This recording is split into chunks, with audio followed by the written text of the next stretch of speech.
వెనకాల ఉండే అక్కలు ఇక్కడ ఉండి చెప్పి ఇక్కడ ముంచి అక్కడికి తేలినరు. ఆ అక్కల మాటలు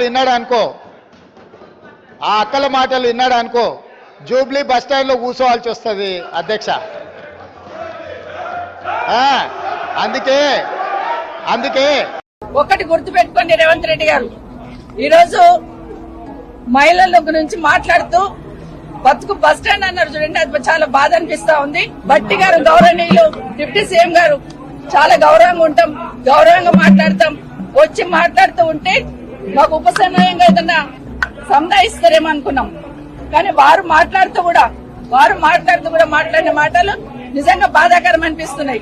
ఆ రోజు ఏదో అపోజిషన్ లీడర్ గా నా పదవి పోయిందని మాట్లాడున్నారు. మరి మీ పక్క సీట్ ఈ రోజు మీకు వచ్చే అవకాశం ఉండే కదా, ఎందుకు ప్రయత్నం చేసుకోలేదని బట్టి గారిని కోరుతా ఉన్నాను. ఈ రోజు మీ పార్టీ అధికారంలో ఉంది కదా, అన్నిటికన్నా ముఖ్యంగా ఒక మాట అన్నారండి గౌరవనీయులు డిప్యూటీ సీఎం గారు. ఏ ముఖం పెట్టుకొని ఈ అసెంబ్లీలోకి వచ్చారన్నారు. మా కర్మగాలే వచ్చాం.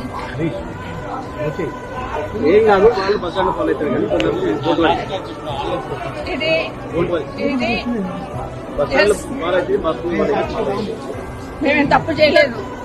దేశంలో చాలా మంది పార్టీలు మారుతూ ఉంటారు. ఈ రోజు మీ పక్కన కూర్చోబెట్టుకున్నారు. ఎన్నికలు అయిన తర్వాత మీ ప్రభుత్వం అధికారంలోకి వచ్చిన తర్వాత కేసీఆర్ గారి ఇంటి మీద ఉన్న వాళ్ళని కాకి నా ఇంటి మీద వాళ్ళతో కాల్ చేస్తామని మాట్లాడింది ఇదే గౌరవ ముఖ్యమంత్రి గారు. కానీ అదే కేసీఆర్ గారు గెలిపించిన ఎమ్మెల్యేలంతా తీసుకుపోయి మీ పక్కన కూర్చోబెట్టుకున్నప్పుడు నన్ను పార్టీ మారినవని అడిగితే అధికారం మీకు ఎక్కడిదే అని అడుగుతున్నాను.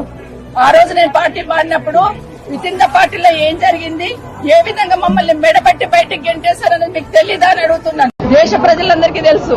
ఈరోజు ఆ సీట్ మీద కూర్చున్నామంటే ఒక ఇందిరమ్మ కావచ్చు, సోనియా గాంధీ కావచ్చు, లేకపోతే సబితమ్మ కావచ్చు, ఆ పుణ్యాన్ని అక్కడ పోయి కూర్చున్నారని దయచేసి గుర్తుపెట్టుకోమని చెప్తా ఉన్నాను. ఇప్పటికైనా మీరు మాట్లాడి వెళ్ళిపోయినారు, మరి నా పేరు తీసుకున్నారు, మరి మాకు మాట్లాడే అవకాశం ఇవ్వాలి కదా. అసెంబ్లీలో మాట్లాడే అవకాశం ఇవ్వకుండా దొంగల్లాగా పారిపోయినారు. ఈ రోజు అది కూడా చెప్తున్నాను, ఎందుకు పారిపోయినారు, మా సమాధానం మీద ధైర్యం కూడా మీకు లేదా?